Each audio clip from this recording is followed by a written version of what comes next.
premier jour depuis le deuxième texte du président Peter Wolcott et aujourd'hui nous avons eu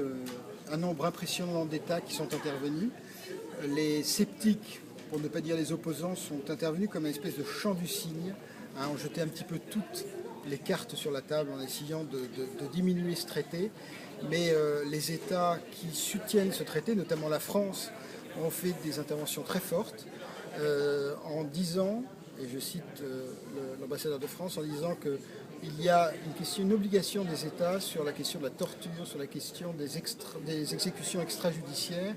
et des disparitions forcées, et que cela doit rentrer dans un article,